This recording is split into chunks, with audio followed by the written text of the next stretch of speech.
Download now. CC Learning app. Hi hello welcome to C C bank. C C ബാങ്കിൻ്റെ മറ്റൊരു വീഡിയോയിലേക്ക് സ്വാഗതം. ഞാൻ പ്രശാന്ത്. അപ്പോൾ നമ്മൾ ഈ CSEB എക്സാമിന് വേണ്ടിയിട്ടുള്ള പ്രിപ്പറേഷനിലൂടെയാണ് കടന്നു പോകുന്നത് അല്ലേ. അപ്പോൾ കഴിഞ്ഞ എക്സാമിന് നടന്ന കുറച്ച് ചോദ്യങ്ങൾ നമുക്കൊന്ന് നോക്കാം അല്ലെ. അക്കൗണ്ടൻസിയുടെ ഭാഗത്തു നിന്നുള്ള കുറച്ച് ചോദ്യങ്ങൾ നോക്കാം. പൊതുവെ അക്കൗണ്ടൻസിയുടെ ഭാഗം കുറച്ച് ഈസി ആയിരുന്നു.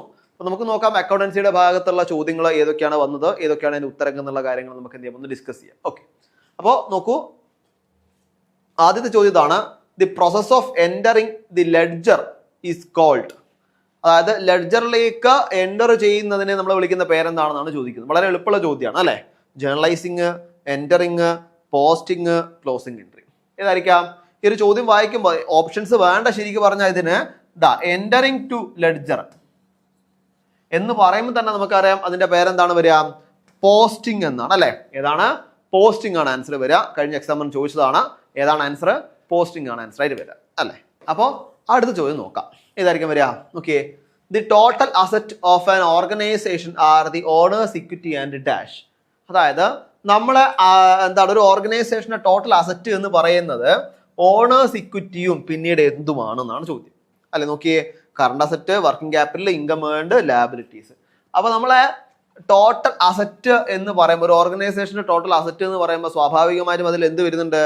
നമുക്ക് ലാബിലിറ്റീസും വരുന്നുണ്ട് അല്ലേ. ലാബിലിറ്റീസ് ഒക്കെ കുറയ്ക്കുകയും കൂട്ടുകയും ഒക്കെ വേണ്ടേ. എന്നാൽ അതായത് ബാധ്യതകൾ കൂടെ ഒഴിവാക്കിയാൽ മാത്രമല്ലേ അവിടെ എത്രത്തോളം ഉണ്ടെന്ന് മനസ്സിലാവുള്ളൂ അല്ലേ. അപ്പൊ ഇവിടെ ഏതാണ് ആൻസർ വരിക? യെസ്, ഡി ആണ്. ലാബിലിറ്റീസ് ആണ് ആൻസർ വരിക അല്ലെ. ഏതാണ്? ഡി ആണ് ആൻസർ ആയിട്ട് വരുന്നത്. ശരി, അടുത്ത ചോദ്യം നോക്കിയേ. When current liabilities are deducted from current asset, the difference will be. അതായത് കറണ്ട് ലാബിലിറ്റി, കറണ്ട് അസറ്റ് ഇവ തമ്മിലുള്ള ഡിഫറൻസിനെ നമ്മൾ വിളിക്കുന്ന പേരെന്താണ്? ഇതാണ് സിംപിളി ചോദ്യം പറയുന്നത്. നോക്കിയേ, retained earnings, working capital, quick asset, liquid asset. ഇവിടെ നമ്മൾ ഒരുപാട് ഇക്വേഷൻസ് പഠിക്കാറുണ്ട് അല്ലേ. അവിടെ റേഷ്യോ അനാലിസിസ് എന്നൊരു ഏരിയ നമുക്കുണ്ടല്ലേ. അവിടെ വെച്ച് ലിക്വിഡിറ്റി റേഷ്യോനെ പറ്റി അങ്ങനെയുള്ള ഒരുപാട് റേഷ്യോസിനെ പറ്റി കണക്കുകൾ, അതായത് കണക്കൂട്ടാനുള്ള ഇക്വേഷൻ പഠിക്കാറുണ്ട്. പക്ഷെ ഇവിടെ ശരിക്കും പറഞ്ഞാൽ കറണ്ട് അസറ്റും കറണ്ട് ലാബിലിറ്റിയും തമ്മിലുള്ള ഡിഫറൻസ് എന്ന് പറയുന്നത് ഏതാ വരിക? യെസ്, അതിനെ വിളിക്കുന്ന പേരാണ് വർക്കിംഗ് ക്യാപിറ്റൽ അല്ലെ. അതായത് കറണ്ട് അസറ്റിന്റെയും കറണ്ട് ലാബിലിറ്റിയും ഇവ തമ്മിലുള്ള ഡിഫറൻസിനെ വിളിക്കുന്ന പേരാണ് വർക്കിംഗ് ക്യാപിറ്റൽ. ഏതാണ്? Working capital. ഓക്കെ, ശരി, അടുത്ത ചോദ്യം നോക്കാം. Rapid depreciation result in greater benefit and dash. അതായത് ഡിപ്രീസിയേഷൻ, റാപ്പിഡ് ഡിപ്രീസിയേഷൻ അത് റിസൾട്ട് ചെയ്യുന്ന എന്തായിരിക്കും? അത് നമുക്ക് എങ്ങനെയായിരിക്കും നമ്മളെ ബിസിനസ്സിൽ എഫക്ട് ചെയ്യുന്നതാണ് ചോദ്യം. നോക്കിയേ, increased profit increasing, increased asset value, പിന്നീടോ increased cash flow and reduced cash flow. ഏതായിരിക്കും വരിക? ഡിപ്രീസിയേഷന്റെ കേസാണ്. അപ്പോൾ ഡിപ്രീസിയേഷൻ എന്ന് പറയുമ്പോൾ തന്നെ നമ്മൾ അസറ്റിന്റെ മുകളിലുള്ള വാല്യൂ ഡിഡക്ഷനെയാണ് നമ്മൾ എന്ത് പറയുന്നത്? ഡിപ്രീസിയേഷൻ എന്ന് പറയും അല്ലെ. നമ്മളെ അസറ്റിന്റെ മുകളിലുള്ള വാല്യൂ കുറഞ്ഞു വരാണ്. അത് ഓരോരോ പ്രാവശ്യം എന്ത് ചെയ്യുന്നുണ്ട്? കുറഞ്ഞു വരും. അതിന്റെ മെത്തേഡ്സും മറ്റു കാര്യങ്ങളൊക്കെ നിങ്ങൾക്ക് അറിയാം. അതിലേക്ക് ഞാൻ അധികം പോകുന്നില്ല. ഇവിടെ ഏതായിരിക്കും ആൻസർ വരിക? യെസ്, അവിടെ എന്ത് ചെയ്യുന്നു? ക്യാഷ് ഫ്ലോ എന്ത് ചെയ്യാണ്? ഇൻക്രീസ്ഡ് ചെയ്യാണ് അല്ലെ. നോക്കിയേ, rapid depreciation result in greater benefit and എന്ത് ചെയ്യുന്നു? ഇൻക്രീസ്ഡ് ക്യാഷ് ഫ്ലോ അല്ലെ. ഏതാണ്? Increased cash flow. ഓക്കെ, ശരി, അടുത്ത ചോദ്യത്തിലേക്കല്ല, നമ്മളെ ബാച്ചുമായിട്ട് ബന്ധപ്പെട്ട കാര്യങ്ങൾ പറയാറാണ്. നോക്കൂ, നമ്മളെ CSEB എക്സാമിന് വേണ്ടി പ്രിപ്പയർ ചെയ്യുന്നവരാണ് നിങ്ങളെങ്കിൽ നിങ്ങൾക്ക് വേണ്ടിയുള്ള 2 പുതിയ ബാച്ചുകൾ. ഒന്ന് 3 മന്തിന്റെ ബാച്ചും അതേപോലെ 6 മന്തിന്റെ ബാച്ചും.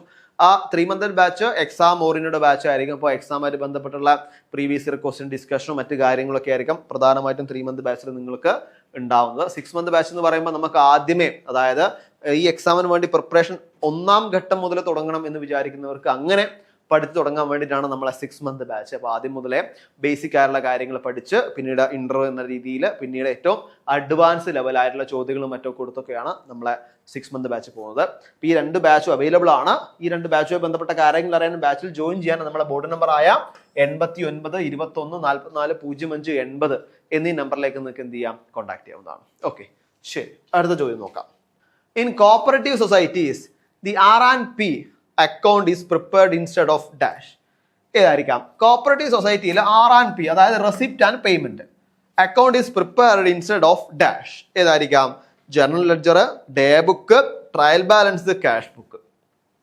ഇവിടെ കോപ്പറേറ്റീവ് സൊസൈറ്റി ആയതുകൊണ്ട് തന്നെ അവിടെ R&P receipt and payment account എന്ന് പറയുമ്പോൾ അത് പ്രിപ്പയർ ചെയ്യുന്നത്, അതായത് അവയുടെ കൂടെ തന്നെ അല്ലെങ്കിൽ എന്താണ് അവയ്ക്ക് വേണ്ടിയിട്ടോ അതിനു വേണ്ടി പ്രിപ്പയർ ചെയ്യുന്ന മറ്റൊരു അക്കൗണ്ട് എന്ന് പറയാൻ വേണ്ടി പറ്റും. ഏതാണ്? ജനറൽ ലെഡ്ജർ ആണോ, ഡേ ബുക്ക് ആണോ, ട്രയൽ ബാലൻസ് ആണോ, ക്യാഷ് ബുക്ക് ആണോ? ഏതാണ് വരിക? യെസ്, ഏതാണ്? ക്യാഷ് ബുക്ക് ആണ് വരിക അല്ലെ? ഏതാണ്? ക്യാഷ് ബുക്ക് ആണ് അതിൽ വരിക അല്ലെ? ക്യാഷ് ബുക്ക്, അതായത് ക്യാഷ് എത്രത്തോളം വന്നു, ക്യാഷ് എത്രത്തോളം പോയി എന്ന് മനസ്സിലാക്കാൻ വേണ്ടി നമ്മൾ പ്രിപ്പയർ ചെയ്യുന്നതാണ് എന്ത്? ക്യാഷ് ബുക്ക് അല്ലെ? അതായത് ക്യാഷുമായി ബന്ധപ്പെട്ടുള്ള ട്രാൻസാക്ഷൻസ്, അതിന്റെ ക്യാഷ് ബുക്കിന്റെ എന്താണ് ഡബിൾ കോളം എന്നും സിംഗിൾ കോളം എന്നും ട്രിപ്പിൾ കോളം എന്നൊക്കെ ഉള്ള ഡിഫറൻസിയേഷൻ ഉണ്ട് അല്ലെ? അതിൽ എന്താണ് ഡിസ്കൗണ്ട് വരുമ്പോഴും ബാങ്ക് വരുമ്പോഴൊക്കെ ഡിഫറൻസ് ഉണ്ട്. അതൊക്കെ നമുക്ക് എന്ത് ചെയ്യാം? അറിയാവുന്നതാണ്. ഇവിടെ ഏതാണ് ആൻസർ വരിക? ഇവിടെ ക്യാഷ് ബുക്ക് ആണ്. ക്യാഷുമായി ബന്ധപ്പെട്ടുള്ള ട്രാൻസാക്ഷൻ ആണ് എന്തിൽ രേഖപ്പെടുത്തുക? ക്യാഷ് ബുക്കിൽ. അതായത് ക്യാഷുമായി ബന്ധപ്പെട്ടുള്ള ട്രാൻസാക്ഷൻ മാത്രമേ എന്തിൽ രേഖപ്പെടുത്തുള്ളൂ? ക്യാഷ് ബുക്കിൽ രേഖപ്പെടുത്തുള്ളൂ. ഓക്കെ, ശരി. Errors cancelled by themself are called dash. നമ്മൾ എറേഴ്സിനെ പറ്റി പഠിച്ചിട്ടുണ്ട് അല്ലേ? അതായത് അക്കൗണ്ടിങ് പഠിക്കുന്ന സമയത്ത് നമ്മൾ പഠിക്കുന്ന എന്താണ്? എറേഴ്സും. അപ്പൊ എറേഴ്സ് ഏതൊക്കെ തരത്തിലുള്ള എറേഴ്സ് ആണുള്ളത്? പ്രധാനമായിട്ടും നമുക്ക് പഠിക്കാനുള്ള എറർ ഓഫ് കമ്മീഷൻ ഉണ്ട്, അതുപോലെ പ്രിൻസിപ്പൽ ഉണ്ട്, കോമ്പൻസേറ്റിംഗ് ഉണ്ട്, ഒമിഷൻ ഉണ്ട് അല്ലെ? പിന്നെ ഡ്യൂപ്ലിക്കേഷൻ എന്ന രീതിയിലുള്ള എറേഴ്സ് ഉണ്ട്. പക്ഷെ ഇവിടെ ചോദിക്കുന്ന എന്താണ്? ക്യാൻസൽഡ് ബൈ ദംസെൽഫ് അല്ലെ? അതായത് നമുക്കറിയാം ഒരു നെഗറ്റീവും പോസിറ്റീവും കൂടി വരുമ്പോൾ എന്തായി പോകുന്നുണ്ട്? അവിടെ 0 ആയി പോകുന്ന പോലെ അവിടെ രണ്ടെണ്ണം വെച്ചിട്ട് എന്ത് ചെയ്യുന്നു? അവിടെ ക്യാൻസൽ ചെയ്യപ്പെടുന്നു. അങ്ങനെയാണെങ്കിൽ അതിനെ വിളിക്കുന്ന പേരെന്താണെന്നാണ് ചോദ്യം. ഈസിയുള്ള ഒരു ചോദ്യമാണ്. Error of duplication, compensating error, error of omission, error of principal അല്ലെ? അപ്പോ അവിടെ എന്താണ്? അത് രണ്ടും കൂടി ക്യാൻസൽ ചെയ്ത് പോകുന്നതിനെ നമ്മൾ വിളിക്കുന്ന പേരാണ് കോമ്പൻസേറ്റിംഗ് എറർ. ഇതാണ് കോമ്പൻസേറ്റിംഗ് എറർ എന്നാണ് വിളിക്കുക അല്ലെ? ഏതാണ് മക്കളെ? കോമ്പൻസേറ്റിംഗ് എറർ എന്നാണ് അതിനെ വിളിക്കുക. ഓക്കെ, ശരി. അടുത്ത ചോദ്യം നോക്കാം. Cost that has already been incurred and cannot be recovered regardless of future decision made. Cost accounting എന്നൊരു ചോദ്യമാണ്. ഏതാണ്? Opportunity cost, prime cost, sunk cost, standard cost. അതായത് കോസ്റ്റ് എന്ത് ചെയ്തിട്ടുണ്ട്? ഓൾറെഡി അവിടെ ഇൻകേർഡ് ചെയ്തിട്ടുണ്ട് അല്ലെ? കോസ്റ്റ് ഓൾറെഡി അവിടെ ഇൻകേർഡ് ചെയ്തിട്ടുണ്ട്. പിന്നെ അത് എന്ത് ചെയ്യാൻ പറ്റില്ല, നമുക്കത് ഒരിക്കലും അത് റിക്കവർ ചെയ്യാനോ അത് ഫ്യൂച്ചറിലെ ഡിസിഷൻ മേക്കിങ്ങിന് കൃത്യമായി ഉപയോഗിക്കാനോ ചിലപ്പോൾ പറ്റിയെന്ന് വരില്ല. അങ്ങനെയുള്ള ഒരു ഡിസിഷൻ അല്ലെങ്കിൽ അങ്ങനെയുള്ള ഒരു കോസ്റ്റിനെ നമ്മൾ വിളിക്കുന്ന പേരാണ് ചോദ്യം അല്ലെ? ഇതേതാണ്? കറക്റ്റ് നമുക്കറിയാം. അതിനെ വിളിക്കുന്ന പേരാണ് സങ്ക് കോസ്റ്റ്. ഇതാണ് സങ്ക് കോസ്റ്റ് എന്നാണ് വിളിക്കുക. അത് എന്ത് ചെയ്യില്ല, അത് ഓൾറെഡി അവിടെ ഉപയോഗിച്ച് കഴിഞ്ഞു. ഇനി ഫ്യൂച്ചറിലേക്കോ അല്ലെങ്കിൽ അതിലൊരു മാറ്റം വരുത്താനോ നമുക്ക് പറ്റില്ല അല്ലെ? അതായത് ഇപ്പോ ഇന്നലെ നടന്നൊരു കാര്യം നമുക്ക് ഇന്ന് തിരുത്താൻ വേണ്ടി പറ്റുമോ? ഇല്ല, അത് ഇന്നലെ കഴിഞ്ഞു അല്ലെ? ഇനി അങ്ങനെ ഉള്ള തെറ്റുകൾ വരാതിരിക്കാനേ നമുക്ക് നോക്കാൻ വേണ്ടി പറ്റുള്ളൂ അല്ലെ? അപ്പൊ എന്താണ്? ഓൾറെഡി ഇന്നലെ നടന്നു പോയതാണ്. അതുകൊണ്ട് തന്നെ അതിൽ നമുക്ക് എന്ത് ചെയ്യാൻ വേണ്ടി പറ്റില്ല? ഒരു തരത്തിലുള്ള മാറ്റം അവിടെ ഉപയോഗിക്കാൻ വേണ്ടി അല്ലെ ഒരു തരത്തിലുള്ള മാറ്റം അവിടെ ചെയ്യാനും പറ്റില്ല അല്ലെ? ശരി, അടുത്ത ചോദ്യം നോക്കാം. The level of inventory order that minimize the total cost associated with the inventory management is called dash. ഇതാ വരിക നോക്കിയാൽ balance of payment BOP, cost volume profit CVP, break even point BEP, then economic order quantity. നോക്കിയേ, the level of inventory order and minimise the total cost. അവിടെ inventory ഓർഡറിന്റെ ലെവലും അതേപോലെ തന്നെ അവിടെ ടോട്ടൽ കോസ്റ്റിന്റെ മിനിമൈസും ആണെങ്കിൽ അവിടെ ഏതാ വരിക? യെസ്, മറ്റൊന്നുമല്ല, എക്കണോമിക് ഓർഡർ ക്വാണ്ടിറ്റി ആണ് അല്ലെ? EOQ, economic order quantity. ഏതാണ് മക്കളെ വരിക? Economic order quantity. മാറിപ്പോരുത്. ഏതാണ്? അവിടെ നിങ്ങൾക്ക് അറിയാം ഓർഡറിങ് കോസ്റ്റ് ഉണ്ട്, ക്യാരിയിങ് കോസ്റ്റ് ഉണ്ട് അല്ലെ? ഇവയൊക്കെ അവിടെ ഉൾപ്പെടുത്തുന്നുണ്ട്. ഇവയൊക്കെ ഉൾപ്പെടുത്തിയിട്ടാണ് അവിടെ നമ്മൾ എന്ത് പ്രിപ്പയർ ചെയ്യുന്നത്? എക്കണോമിക് ഓർഡർ ക്വാണ്ടിറ്റി പ്രിപ്പയർ ചെയ്യുന്നത്. മറന്നു പോരുത്. ഏതാണ്? EOQ ആണ് എന്ത് വരിക? ആൻസർ ആയിട്ട് വരുന്നത്. ഓക്കെ, ശരി. അപ്പോൾ നമ്മളെ CSEB ആസ്പിറൻസിനെ സംബന്ധിച്ചിടത്തോളം പറയുകയാണെങ്കിൽ നമ്മളൊരു all Kerala free model exam നമ്മൾ പ്രിപ്പയർ ചെയ്യുന്നുണ്ടല്ലേ? All Kerala free model exam നമ്മൾ പ്രിപ്പയർ ചെയ്യുന്നുണ്ട്. മെയ് 20-നാണ് നമ്മൾ എക്സാമിനേഷൻ വരുന്നത്. നമുക്കറിയാം നമ്മളെ എക്സാമായിട്ട് ബന്ധപ്പെട്ട ടൈം മാനേജ്മെന്റും അതേപോലെ എത്രത്തോളം പഠിച്ചു എന്നീ കാര്യങ്ങളൊക്കെ നമുക്ക് മനസ്സിലാക്കാൻ വേണ്ടിയിട്ടാണ് ഈ ഒരു എക്സാം. ഫ്രീ എക്സാം ആണ്. അതുകൊണ്ട് തന്നെ എന്ത് ചെയ്യുക, ഈ CSEB എക്സാം പ്രിപ്പയർ ചെയ്യുന്ന എല്ലാവർക്കും, അതായത് നിങ്ങൾക്ക് അറിയുന്നവരാണെങ്കിൽ അവർക്ക് കൂടെ എന്ത് ചെയ്യാം, ഇതൊന്ന് ഷെയർ ചെയ്യുക. ഈ ഒരു ഇൻഫർമേഷൻ നമ്മളെ CCയുടെ ആപ്പ് ത്രൂ ആണ് എക്സാമിനേഷൻ നടക്കുന്നത്. അപ്പൊ എക്സാമുമായിട്ട് ബന്ധപ്പെട്ട കാര്യങ്ങൾ അറിയാനും അതേപോലെ എക്സാമിന് രജിസ്റ്റർ ചെയ്യാനും താഴെ ഒരു ലിങ്ക് കൊടുക്കുന്നുണ്ട്. ആ ലിങ്കിൽ നിങ്ങൾക്ക് രജിസ്റ്റർ ചെയ്യുന്നുണ്ട്. എന്ത് ചെയ്യാം, ഈ ഒരു എക്സാം എഴുതാവുന്നതാണ്. എല്ലാവരും എഴുതുക. CSEB എക്സാമിന് വേണ്ടി പ്രിപ്പയർ ചെയ്യുന്ന എല്ലാവരും എന്ത് ചെയ്യുക, ഈ ഒരു എക്സാം അല്ലെ, ഈ ഒരു ഫ്രീ മോഡൽ എക്സാം നിർബന്ധമായിട്ട് എഴുതാം. ഓക്കെ, ശരി. അടുത്ത എന്താണ്? Cost of labour which cannot be directly allocated but it can be allocated to a cost centre by a common basis. ഏതാ വരിക?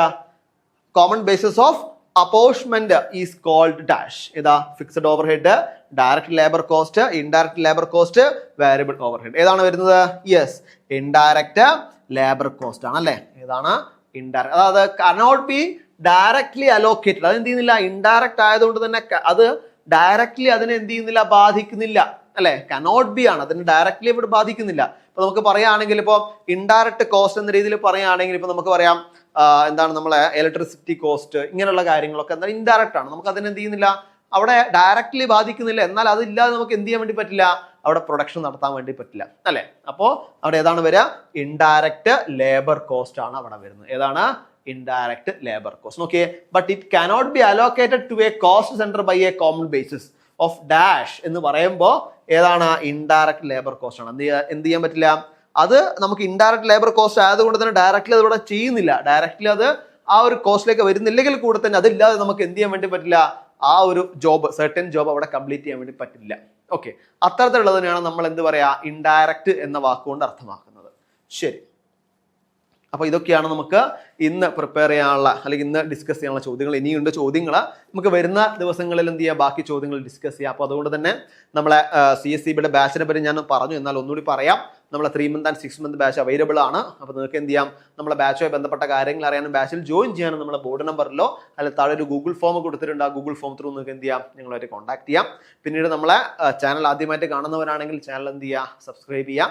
കൂടാതെ ഇൻസ്റ്റാഗ്രാമിന്റെ ലിങ്ക് കൂടെ അവിടെ കൊടുക്കുന്നുണ്ട്. ഇൻസ്റ്റാഗ്രാം പേജിന്റെ 1 minute 1 PYQ എന്ന രീതിയിൽ ഒരുപാട് വീഡിയോസ് അവൈലബിൾ ആണ്. നിങ്ങൾക്ക് എന്ത് ചെയ്യാം? അതൊക്കെ കണ്ടുകൊണ്ട് നിങ്ങൾക്ക് ഒരുപാട് MCQs അതിൽ നിന്ന് കിട്ടുന്നുണ്ട്. കൂടാതെ നമ്മളെ ഫ്രീ ഗ്രൂപ്പ്, നമ്മളെ CSEB എക്സാമായിട്ട് ബന്ധപ്പെട്ടുള്ള ഫ്രീ ഗ്രൂപ്പ് അവിടെ കൊടുക്കുന്നുണ്ട്. അവിടെ നോട്ട്സ് ആയിട്ടും MCQs ആയിട്ടൊക്കെ അവിടെ അവൈലബിൾ ആണ്. അപ്പം മാക്സിമം നിങ്ങൾ എന്ത് ചെയ്യുക? നമ്മളെ റിസോഴ്സ് ഒക്കെ യൂട്ടിലൈസ് ചെയ്യുക. നമ്മൾ കൊമേഴ്സുകാരാണ്, അതുകൊണ്ട് തന്നെ മാക്സിമം യൂട്ടിലൈസേഷൻ ഓഫ് റിസോഴ്സസ് നമുക്ക് വളരെ ഇമ്പോർട്ടൻ്റ് ആണ്.